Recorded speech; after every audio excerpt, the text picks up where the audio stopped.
How y'all doing?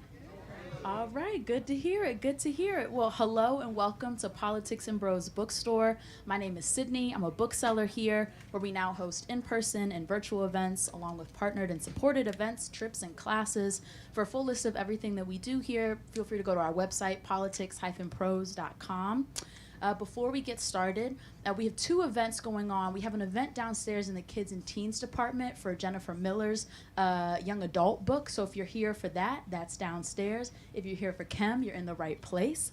I'm going to start off with a little bit of housekeeping. I'd like to ask y'all to please silence your cell phones so as not to disrupt the event. We've lifted the mask mandate here in the store, but if you'd like a mask, we can provide one for you. When we get to the time to opening the floor for questions, we've placed a standing microphone at the end of the aisle to your right. Please line up at one of these microphones so that everyone can hear your question. We want that to be heard in our recording of the event. We are live streaming today's program so that you, anyone you know, can find it at Politics and Prose YouTube channel. Following the Q&A, we'll have a signing up here at this table. So if you've not already purchased the book, we have plenty of copies behind our registers at the front of the store for y'all. We'll ask you to line up starting here at the pillar along with the standing microphone. We'll come by, ask your name for personalization, so please have your books ready for us. Once the event is complete, we ask that you fold up your chairs, lean them against something sturdy just to help us out a bit. That would be great. And now I am very excited to welcome Chem, celebrating the release of Share My Life, a journey of love, faith, and redemption. Known for his smooth, affecting, crooning, and dapper style, Chem's journey to the stage is nothing short of inspiring. In Share My Life, Chem goes back to the very beginning, before his time, to introduce his grandmother, who worked as a sharecropper in the South and had 13 children. As Chem family rises from sharecropping and ultimately lands in Detroit, there's an unspoken mantra of hard things are better left unsaid, which has devastating consequences down the line. And so Chem grows up in the midst of impenetrable silence. His mother is never without a beer in her hand. His relationship with his father is oddly tense. Emotionally starved, Chem internalizes harmful feelings and even spiraling to drug use in his search for relief. At 19, Chem is homeless, roaming the cold Detroit streets. In the overly bright AA halls, Ken comes across men like himself verbalizing their feelings. The meetings help him discover his own voice, using music as an outlet that has since touched millions. In Share My Life, Chem chronicles his incredible journey of self-discovery. The young boy who struggled with feelings of worthlessness to become a man willing to put everything on the line for his own dream. For all his life, Chem has been driven by music and the emotions involved in bringing it to life. Today, the internationally renowned R&B singer-songwriter has to his credit 1 platinum-selling album, 2 gold-selling albums, 3 Grammy nominations, 8 number-1 hit singles, and several sold-out national tours and international shows. He is the author of Share My Life. Chem will be in conversation with Michele Norris. Norris is a columnist for the Washington Post opinion section, a celebrated author, and the host of NPR's afternoon magazine show, All Things Considered, from 2002 to 2012. Norris is also the founding director of the Race Card Project, a Peabody Award-winning narrative archive where people from around the world have shared 6-word statements to open up conversations about race and belonging. Please join me in welcoming to Politics and Prose, Chem and Michele Norris.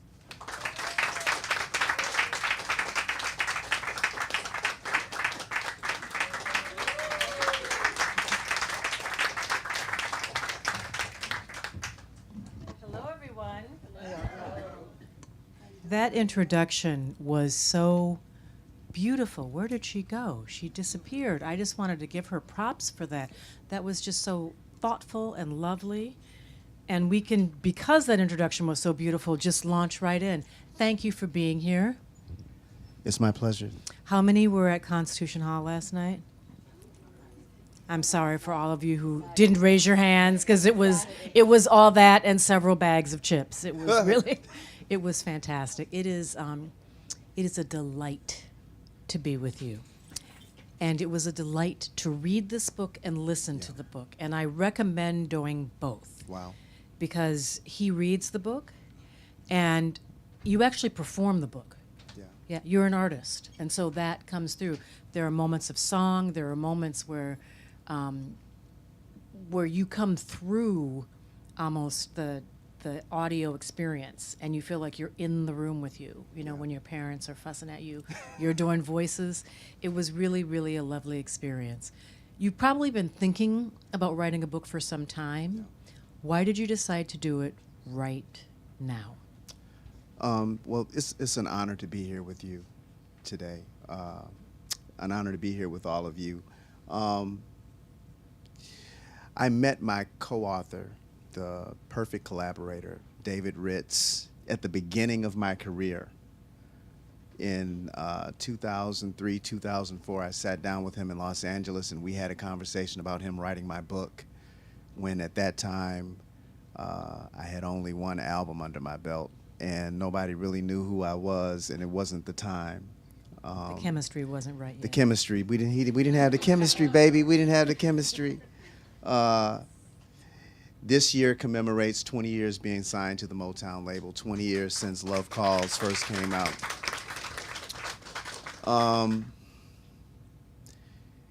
I've been working on the book. We were working on the book prior to the pandemic. It was, for both of us, it was a labor of love. I started working on it with another author who, you know, we did some great work, but we showed it to somebody and they said, this story is too important for it not to be written well. Ooh. That's Right? That's something you never want to hear from an editor. No, I did want to hear that, but but I heard that from the writer. But and then you I were went, honest. and then I went, Sometimes honesty is what you need. and then I went and reconnected with David Ritz, and we completed the work. And I wanted to share my story because great healing and transformation has taken place in my life because people have shared their stories with me. I think that it creates, when we are vulnerable and transparent, it creates a window, it creates an opportunity for people to get honest with themselves about their stuff, you know, and my hope is that the book helps somebody else. We're going to talk about the story in just a minute, Yeah. but I was really impressed with the structure. As a writer myself, it is a fast read, Yeah. and it's zippy, Yeah. and it's almost like the chapters are short, and it's almost like the literary equivalent of tapas. Yeah. You know, a bunch of like little meals, but they are interwoven and they lock in beautifully. Was that something that you and David came up with, this sort of design? It felt like jazz, like you're riffing almost. If I could call David right now, I would call him because he would love to hear you say that. He can live stream. Right, I mean, he right, can- yeah. Because he wanted to be intentional about the book having a rhythm. You know, he wanted it to be, you know, to have a dance to it, and I really think that we achieved that. It does. Let's begin where you began. You write with honesty and clarity about a childhood that was joyful but also difficult. Yeah. And when you write a memoir, it's your story, but you're also bringing a lot of people into the boat along with you who Yeah. didn't buy a ticket for that ride. Absolutely. So how did you get to the place where you could write with total honesty about everything you saw and experienced at home? And then how'd you get your people ready for that? Yeah. Well, my family and I have done a lot of great work getting to the other side and working through the cycles of dysfunction, you know, in our house. My mom is also in recovery, and she doesn't mind me sharing that. My dad has been on a spiritual journey for most of on this side of my life. So we've worked through a lot of that stuff. And I was very intentional about not telling. I only told, and that's everybody. I'm talking about everybody, right? I'm talking about my parents. I'm talking about, you know, the mothers of my children. I'm talking about, you know, other relatives. And it was important for me to tell the truth as I understood the truth. And it was also important for me to only tell their business as it related to me telling my story. So I'm not telling all your business. There are other stuff, you know, I didn't, you know, my mom, David interviewed my mother, who, and one of the big takeaways from the book was he was having these interviews with my mother, and my mother was telling him things that I had never heard. and there were things that a lot of that stuff didn't make it to the book because it wasn't mine to tell. You know what I mean? It was like it was hers, so I was very conscious and deliberate about doing that. And I'm sure that Do you there'll think be, that was a ricochet moment, that she found someone she could tell knowing he would bring it back to you, that maybe she just couldn't tell you, but she could tell him? No, you know, I talk a lot in the book about the voice of silence, and how silence has a voice. and how there are so many conversations that, you know, that we never had. There were so many. I'm gonna help you with that. Someone help me with that. This is like the Alcatraz of bottles. I don't think that we. I don't think that my mother intentionally concealed anything. I think that we were both raised within a cycle of there's a lineage of just not talking about stuff. It's not even intentional anymore. We just don't do it, right? And you think the dysfunction in your household starts in your household, and it doesn't.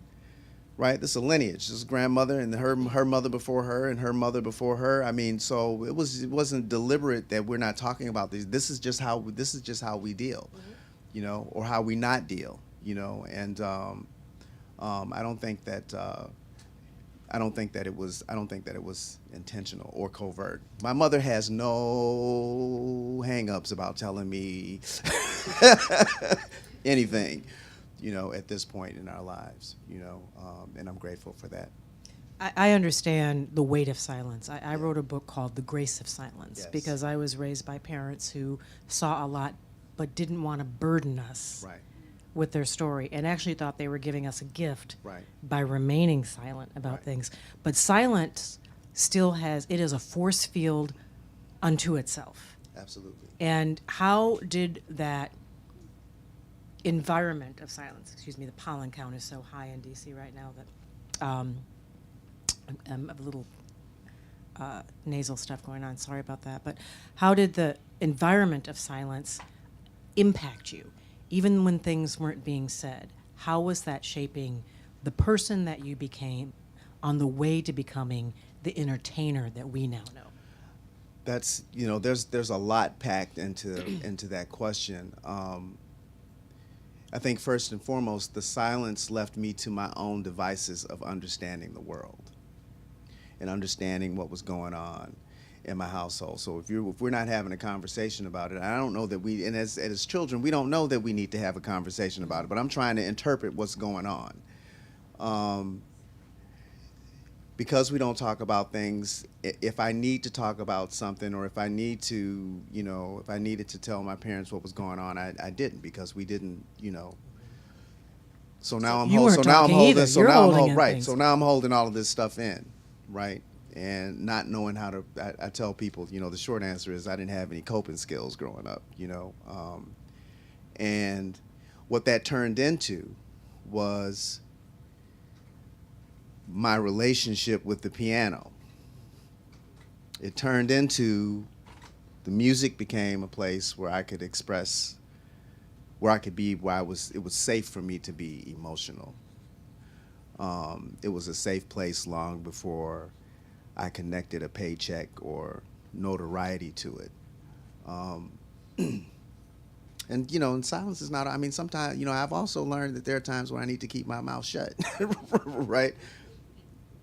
But more importantly, it you know, we need to, you know, and I'm in this season of my life, you know, married with a brood of children, it's become increasingly more important for me to communicate, to tell, you know, our kids need to know what's going on. We don't have to tell it, we have to speak it in a way that they can relate to, but they need to, you know, it's all this craziness going on in the house and nobody's having a conversation about it.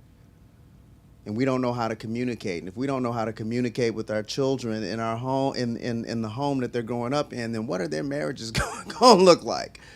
You know, what are they? And that's where that lineage, the lineage of dysfunction, and, you know, and it starts there. So We will meet your family when we dive into the book. I've already done it. Yeah. Readers will soon dive in. Some of you have already read it. For those who haven't, without giving too much away, introduce us to your family. You grew up in and around Detroit, Yes. but with a family that also had roots in Tennessee. Yes, I was born in Tennessee. I was born in Nashville, Tennessee, and my mom had me in 1967. My biological father was a teacher in her high school. She was 17 years old.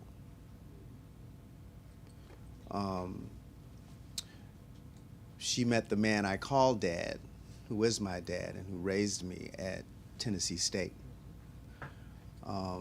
He was majoring in, or he would go on to become an engineer.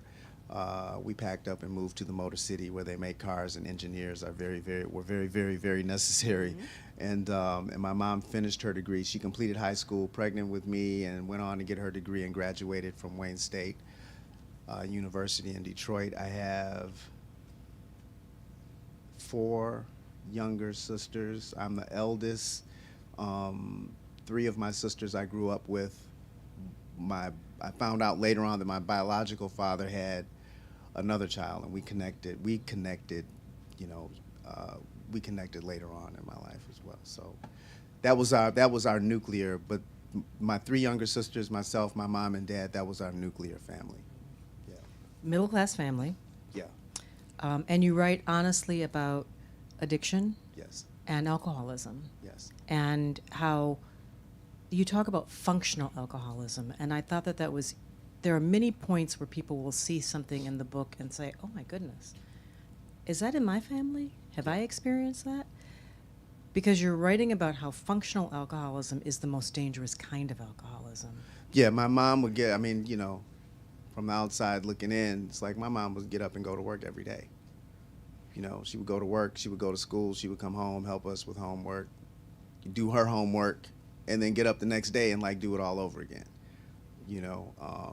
There was a point where she was in crisis with her addiction, but that didn't come late. For years, we had no idea. We had no idea. Well, I did as a kid, and of course as a kid, it's like I had no idea. Yeah. And some of that you found alcohol pretty early also. Yeah. And it was an immediate comfort for you. Absolutely.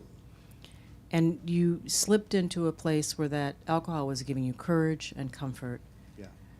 But what was interesting about your story is all along there were angels on your story, on your shoulders, that kept showing up in interesting ways. Like music was always there, and there were moments where people were recognizing your talents, Right. but it's almost like you weren't recognizing it.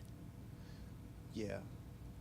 Yeah. There were moments of validation along the way. I'm thinking of We Are the World. We Are the World. When you We Are the sang- World, right, in high school. So in high school, I didn't graduate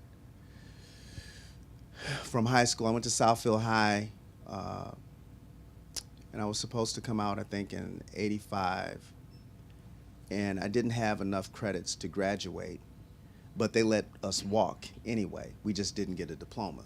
We didn't get the paper, but they let us walk. And in that year, we sang We Are the World.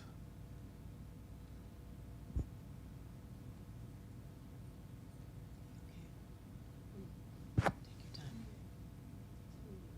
Take your time.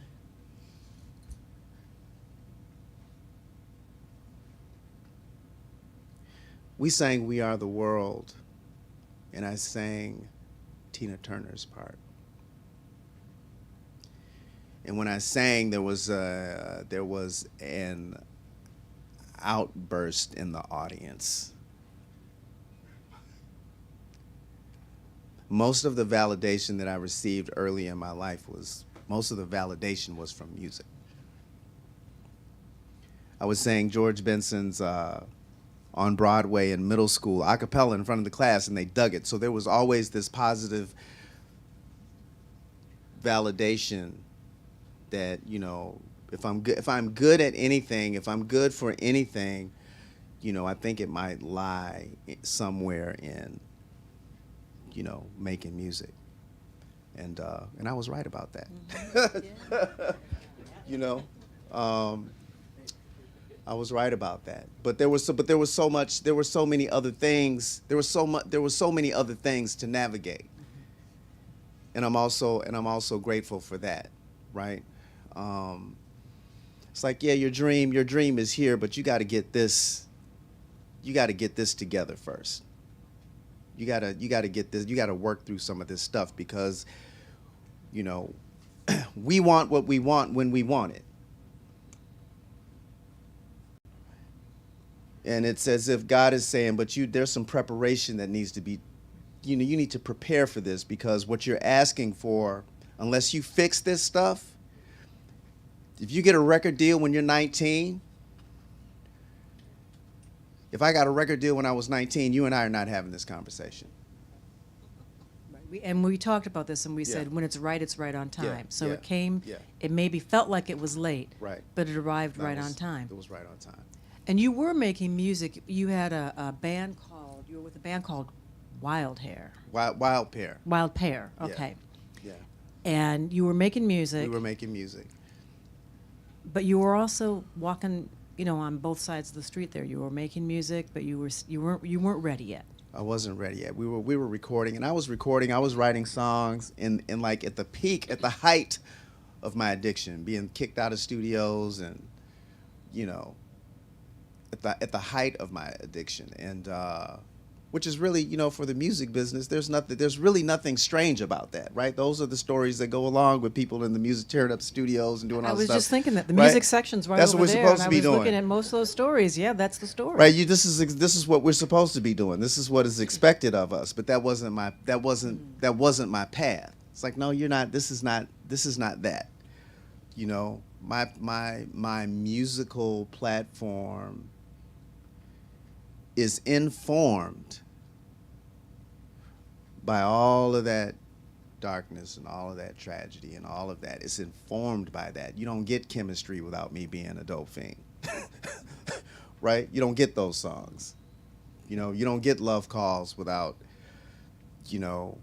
me having to sleep outside and fight with my father and, break my mother's heart. You don't get those songs. You don't get that. So my music is informed not only by that, but the coming through the other side of that. That's the platform that I'm on. That's what I'm talking about. Those of you at Constitution Hall or wherever you've seen us, it's like that's what this is about. I look at it as ministry. This is what my darkness has turned into. You say you look at it as ministry. There was a time, well, you were still very, very involved in the Yeah. church, but you started singing at the church. Did you think that was where that was your exit ramp, was to sing in the church, or did you always have your sights on creating your own music and creating R&B I'm sorry. music?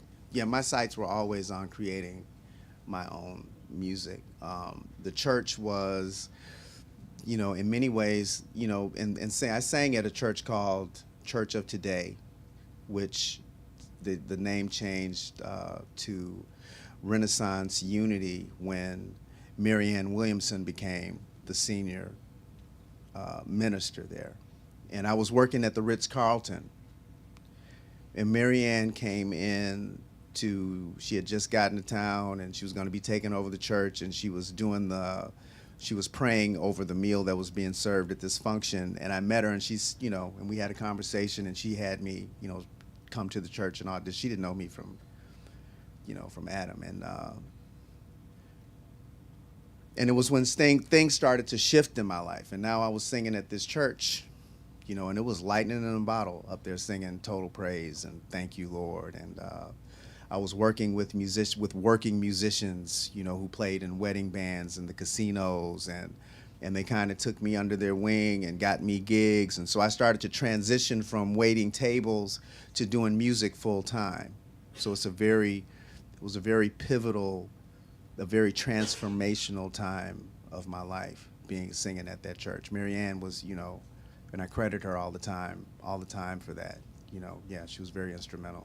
And you were starting to write your own music then. Yeah. And you knew that it was going to be called Chemistry. Yes. At some point, you changed your name to KEM. I was working with an independent label in the mid-'90s, and the guy who was running the label thought that that was the way that I spelled my name. And I kind of let, yeah, my eye. Nah, that's not it. But you know what? That's, let's do that, And we start, and with the little traction that we gained, I wanted to keep. So I just kept using it. There's a scene in the book that I love where you had 5 songs, you didn't have the full album yet, and you know what I'm talking about. That you would kind of switch it up. Explain how you would play 3 sets with 5 songs. Right. Look, that's that was the Detroit hustle. That's the Detroit hustle, baby. That's the Detroit hustle. Look, because I only sang. I ended up being in a wedding band. In the wedding band, when they hired a wedding band, it was 3 people in the front switching leads. But when I sang, when I performed my music, I only performed my music. I didn't sing the covers. I didn't know the covers. I'm not adept at doing that. And so this restaurant in suburban Detroit hired me and my band to perform at the restaurant, and they wanted us to do 4 sets. So, but I only had 5 songs. So the sets were this is how the set was made up. So for the first round, we would play my 5 songs as instrumentals. We would play them as instrumentals with everybody taking a solo. And then we would play, and then the same set, we would come back around, and we would play the same 5 songs, only this time I would sing. And everybody would take a solo. And by that time, the room has flipped. We take a break and come back and repeat the same thing. Yeah. That's the Detroit hustle. That's the Detroit hustle.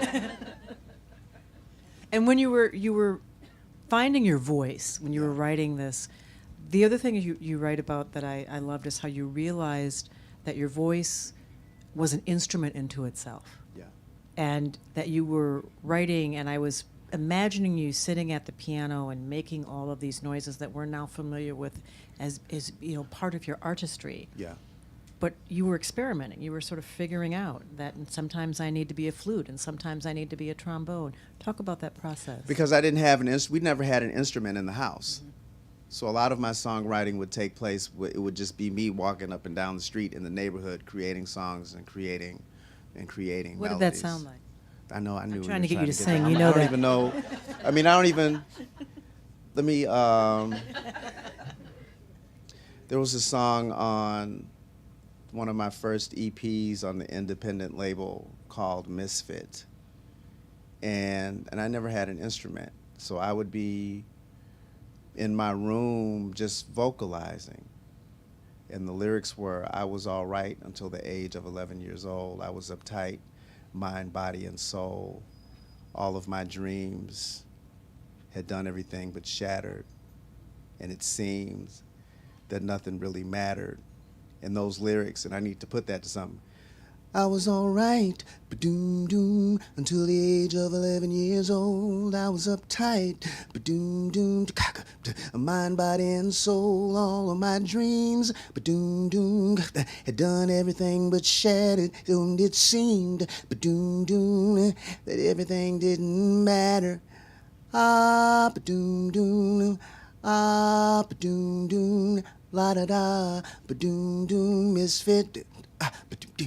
Misfit, oh, ba-doom-doom, chicka-doom, oh, ba-doom-doom. Right, so that's the Algero. Oh, don't stop. Right? Yeah. So I might have to go back and record that. Yeah. That was bad. If you haven't, you most definitely should. Absolutely. Yeah. And you pay homage to your icons. Yeah. And we hear them in your music. Mm-hmm. Prince, Yeah. George Benson, Algero. Yeah.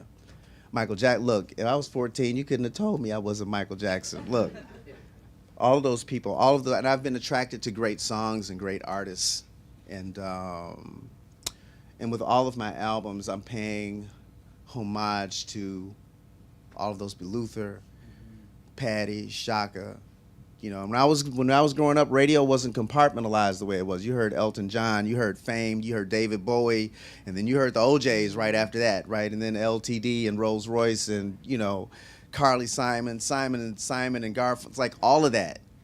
It's all of that. And all that poured Hall into and you. Oates, right? It's all of that. It's informed by all of that. And Yeah. you met Al Jarreau. Met Al Jarreau several times. And the same night you met George Duke. I met Al Jarreau working at the Ritz-Carlton.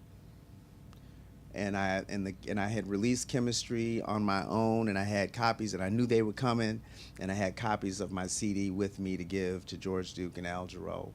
And George Duke wouldn't accept music. He had a policy of not accepting music on the road. He wanted me to mail it to him.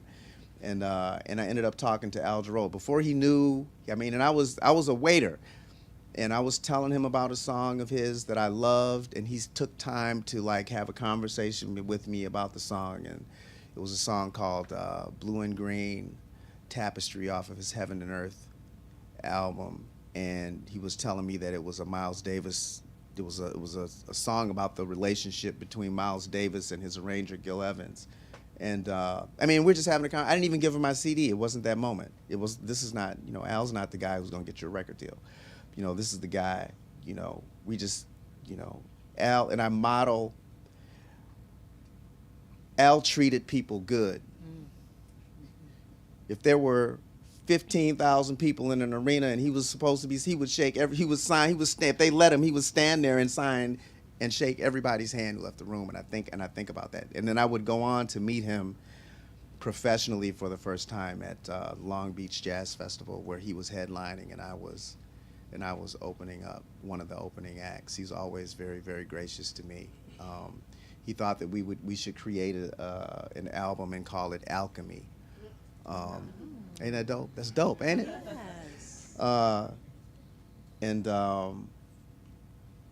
One of my greatest musical regrets is that we never like recorded something together. We've been on the same stage, but we never recorded together. Yeah. Maybe a tribute Yeah. album or something Yeah. that's in the works.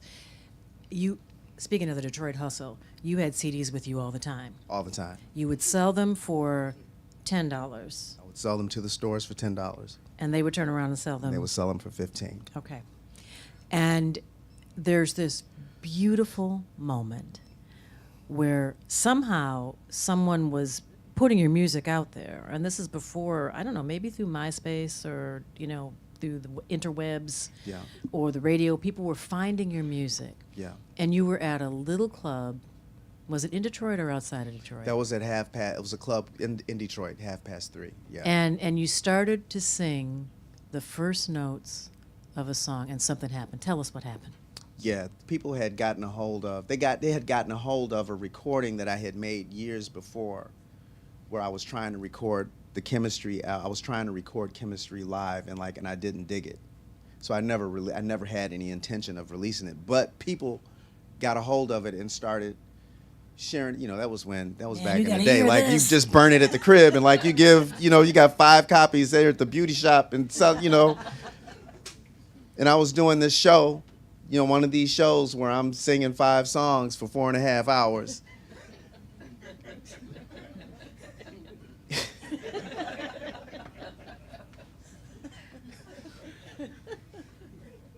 And I played the chords to a song, and before I could get the words out, the audience was singing them back to me.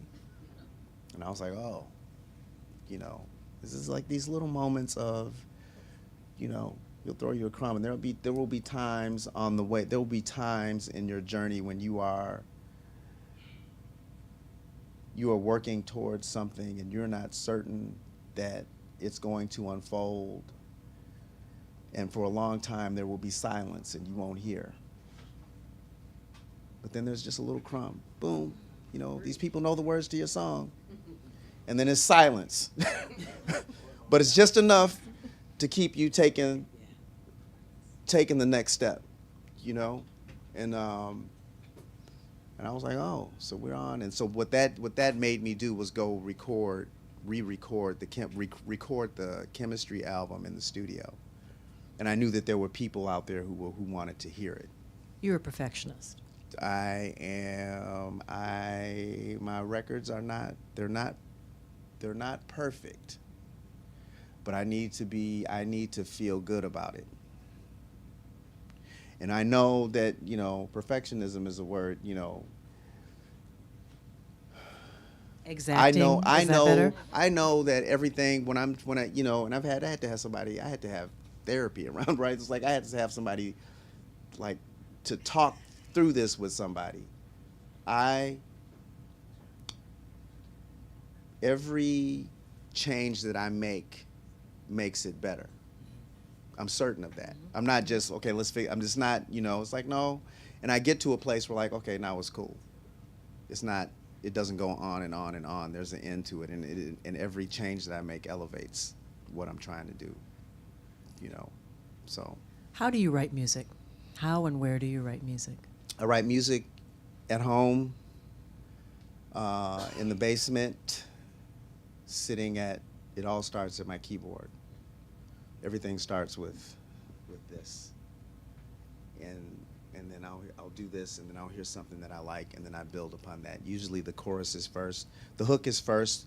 The hook is is one of the most important components of the song. I Can't Stop Loving You, Love Calls, Promise to Love. Those titles are in most cases those are the hook. That's the hook of the song. I was going to ask you, what comes to you? That's the hook. That's the hook. And the then hook you comes build there are building blocks. Start with that. the hook, and then I work backwards. Yep. And do you write every day? No. I wish I was more prolific. I'm not disciplined. I know that there are writers who go to work every day and they touch it every day, whether they produce. It's like I gotta, the most difficult part is sitting down and waiting because it is work, right? And it's like, and you can't, and I can't control it. It's kind of like, so it is work, but it's of course it's some of the most rewarding work that I have to do in life. I could talk to you forever, but I want to make sure the audience comes in on this conversation. So we're going to start. I have a couple more questions, but as you think of your questions, start to head to the microphone, which is right over here to my left. When you wrote this book, you talk about breadcrumbs, that sometimes you left breadcrumbs in the book also. Yeah. Because in the back end of the book, you write about the music industry, and I couldn't help but think that you were leaving breadcrumbs for younger artists to teach them some of the things you wish you had known when you were getting into the industry. Is that a fair No, I mean, depiction of this? my hope is that there are takeaways for the younger artists as well. It's definitely a business. It definitely requires some humility. It's definitely a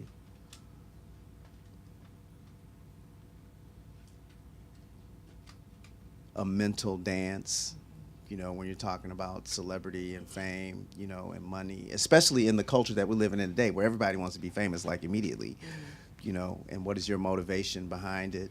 So I think that there are some takeaways in the book, for the younger aspiring artist, musician, for sure. What keeps you grounded? And when I ask this question, there is this great documentary that you all should put on your syllabus. It's called Still Bill. It's about Bill Withers.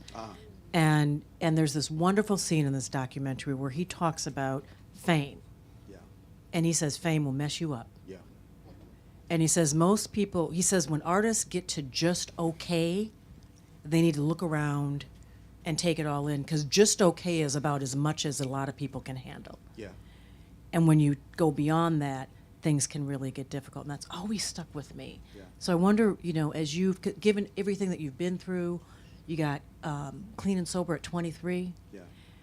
How do you stay grounded? Because fame can, work some sort of mental jujitsu on you. And I think that's been part of the blessing of my life, is having been sober, gotten sober, at an early age, because I didn't get a record deal until I was sober over a decade before I got a record deal. So there was all of that time, the tools that I used to stay sober, I used to navigate my entire life. and I'm grounded in that because that comes first. That is the foundation upon which everything else is built. So I nurse that, and I feed that, and that holds me together. And and my wife and my kids who don't care about me being on stage. So let us remind you. Let us remind you who They you will are. do that, won't they? Look, we were in the pandemic, and we got married, and we in the house with the kids, and it's the pandemic, and I'm in the house we're just in the house together all the time, which is cool. I'm with my kids, and I'm doing this thing, and one of the first shows after being in the house, and I took myself off the road, so we weren't touring, so I'm in the house, and on the south side of Georgia, and I went to the airport. One of the first gigs outside, after I've been in the house for 2 years. I went to the Atlanta Hartsfield, the busiest airport in the world. I'm walking through the airport. It's like, that's Kim, and I turn around. I'm like, oh, I'm famous. I forgot. I forgot I was right. So my family. That's a long way around the block to say that my family helps keep me centered and keep me grounded. They will do that. Yeah. They will do that. Let's hear from the family in the room. Anybody have a question? Please go to the microphone to make sure we can hear you. Otherwise, I will keep rolling with my conversation. I just wanted to ask, you mentioned early on that growing up that you didn't really have any coping skills. That's something I can relate to. Yeah. So I'm wondering, what are your coping skills now? How do you go from having destructive ones to finding constructive ones, and what are your constructive ones? The constructive coping skills are talking about what's going on with me with somebody, doing inventory. I wake up in the morning and check, look, what am I feeling today? What am I afraid of today? What am I, what's going on with me today? Paying it to observing myself, being honest with myself, prayer and meditation. Trying to help other people, making room for the idea, making room for the thought that I may not, there's a lot, but I may not have it right. My perception of what's going on and what's actually going on are not necessarily the same thing, right? Checking myself, trying to grant people the same grace that I need to receive, knowing that everybody who cuts me off and I cuss out on the way to work in the morning, that I too am the person who cuts you off when you're on your way to work in the morning, right? Making room, trying to make room for people in my life, and yeah. So there's a lot, but checking self, shit, it's an internal, dude. If you learn how to navigate the inner space, the outer space will take care of itself. Ooh. Oh, okay. We need that on a needlepoint Right. pillow. Yes, Right. Right. All of this snaps. is not about other people. It's not really ever about other people. It's about what's going on with me. Even when other people do stuff and other people have done stuff, and my it's but it's not them. This is about me. It's not what's happening. It's not, and there people are quick to say it's not what happens to you, it's what you do about it. But for me, before it even gets to that, it's not what happens. It's not necessarily how I respond to what happens. Before I even get to how I respond, it's how I feel. How do I feel about what's going on right now? Let me operate from that space. How do I feel about it? So I'm sorry. That's all right. That's beautiful. Thank you for jumping in with a wonderful first question. Next.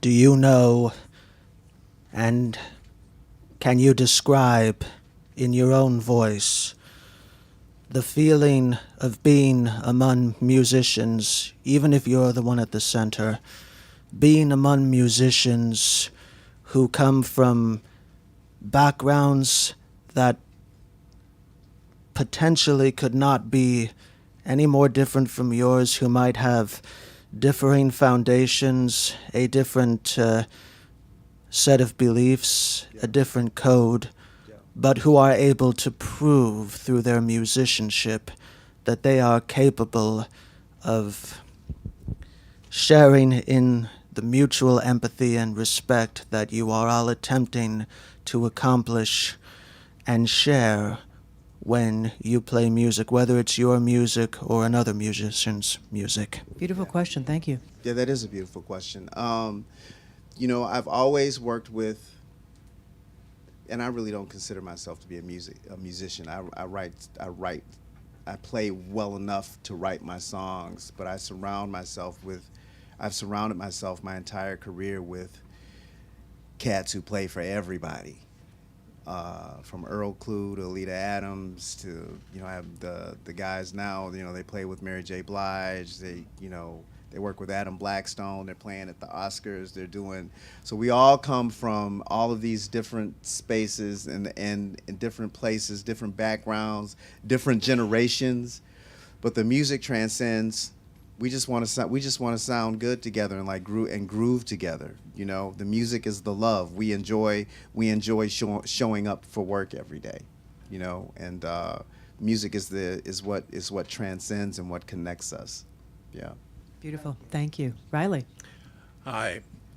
The list is long of artists who are addicts, Yeah. who believe that the addiction fuels the creativity. Yeah. What kind of journey did you take with your creativity and sobriety? The songs I was writing before I got sober were horrible.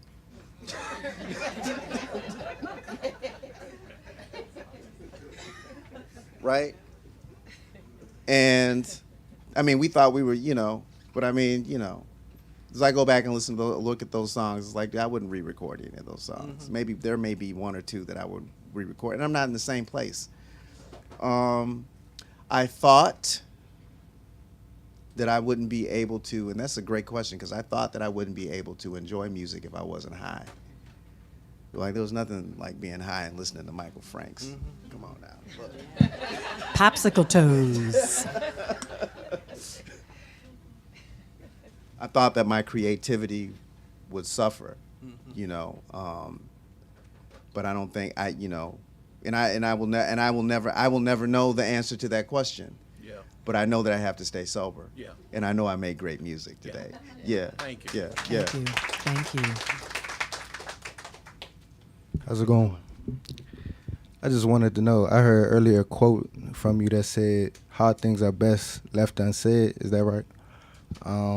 I just wanted to know, one of the reasons why you're my favorite artist is because you just speak about the most beautiful things in life, love, marriage, happiness, religion, God, that type of thing. I just wanted to know, what made you, considering where you came from and all the things you went through, what made you want to speak about the positive things, or at least put it in a positive light? Because a lot of times we hear music and people tell their story, they kind of divulge into the negative, but you always put it in such a upward state. Hard things are not best left unspoken. It's best to speak those things out loud. It's better to have the hard conversations, to say the things that we don't want to say because we think that if we say them, the other person is going to leave the room. If they leave the room, then that's their choice, but the truth sets us both free.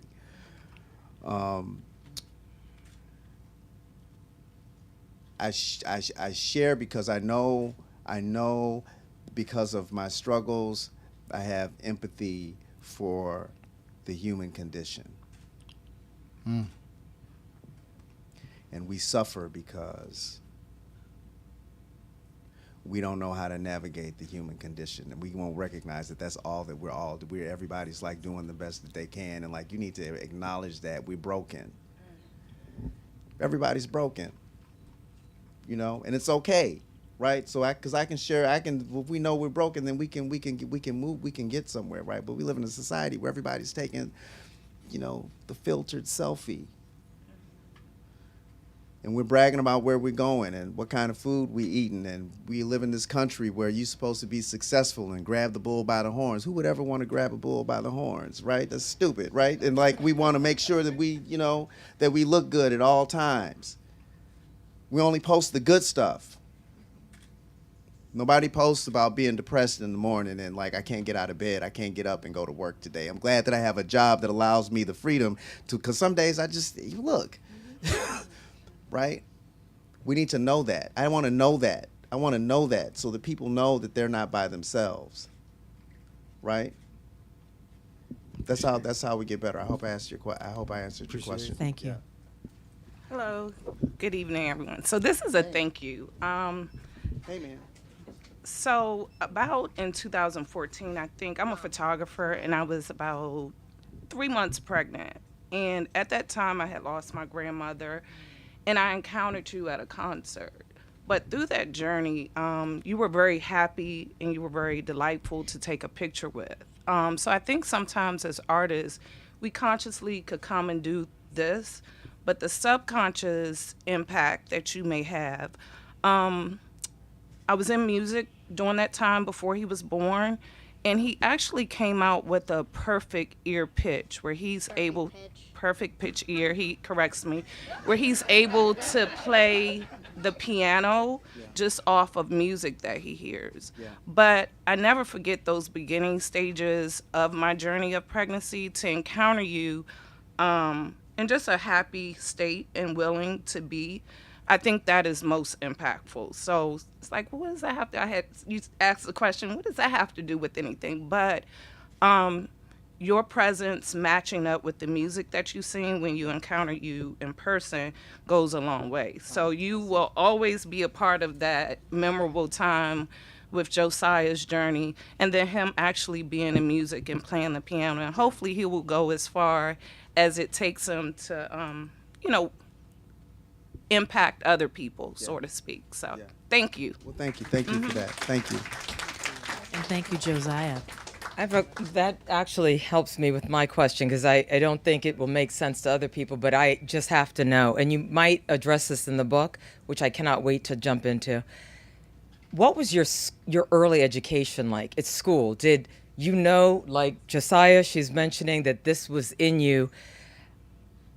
I find that children, especially children of color who learn differently, no matter how that's defined, have a lot of the same issues of coping, trying to cope. I mean, and that's on top of the familial issues that you've outlined so beautifully. But when you learn differently, you hear differently. When the question came to mind when you were describing the song that you were doing for your EP, and you didn't have instruments, so you heard the instruments without even playing them, and that's not a normal or traditional way that's encouraged in school. So I just wonder what it was like for you in school as a young person, outside of your family situation. Was there a learning, and I'm using this broadly, difference in how you approached academics even? Yeah, I was not, I've never considered myself to be a great student. And we didn't have the language, and I probably could have benefited from, what they do in the schools now, move the kid to another classroom, or this kid or somebody recognized. We didn't have look, we walk in the house talking about you depressed. Mom, I'm depressed. Right. Look, we all depressed.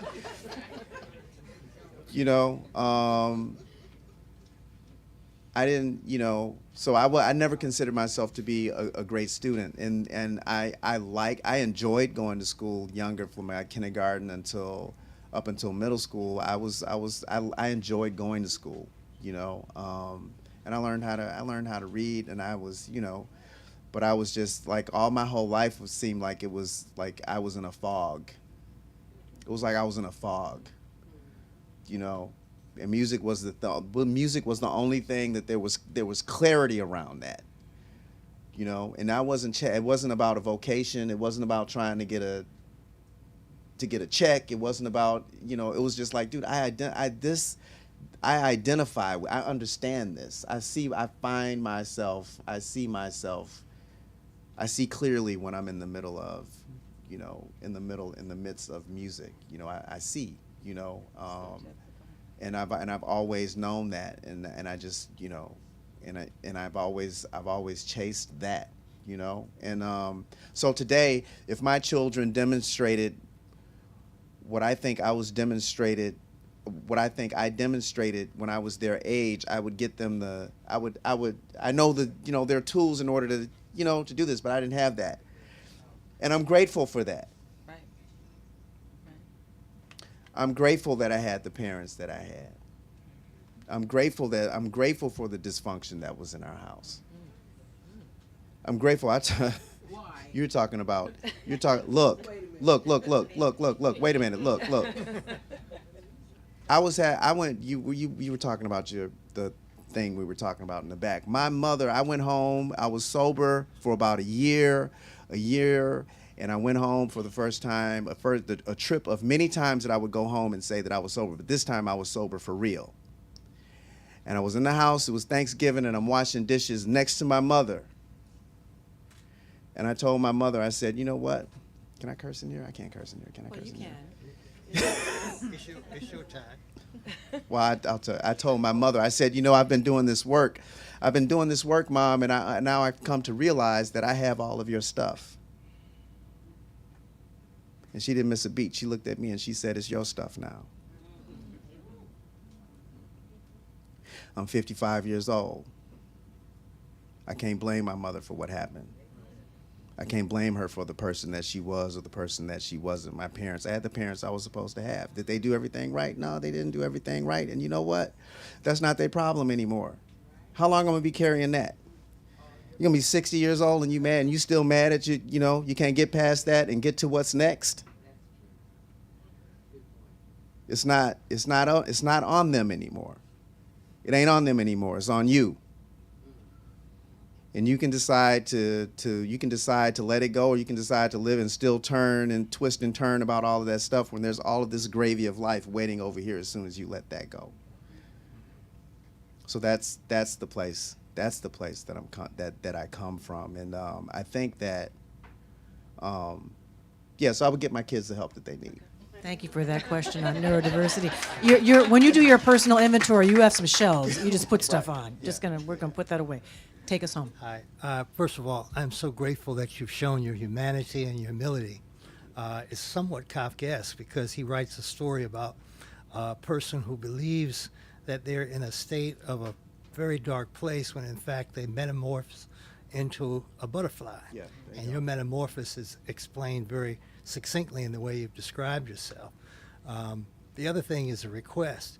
In 1967, two very fruitful artists who were still in the same kind of place got together on a snowy evening and did an album that was edited by a great engineer, Creed Taylor. One of those artists was John Coltrane, the other was Johnny Hartman.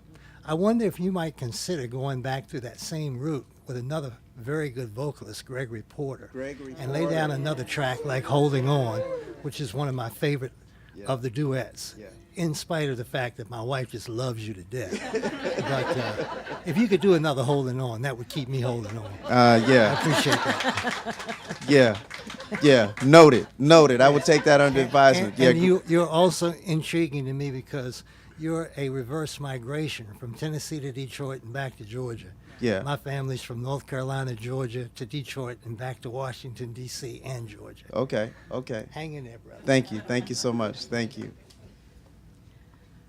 It has been a pleasure to talk to you. Is there one last question? Because we have to close out at 8. It has been a pleasure to talk to you. It's interesting that you're here and that you've released your book right before Mother's Day. Everybody should get this album, and you might want to think about getting it for some of the young folks, because I think there are a lot of young people who walk this earth because their parents listen to your music. Yeah. Don't blame it on me. And so, that just might be a nice Mother's Day gift, but you might want to pass it on to some young people and say, this is your origin story right here in the pages of this book. I love you. I love your music. I have loved spending an evening with you. Thank you so much. Thank you, Michele. Thank you. Thanks for coming out this evening. Get home.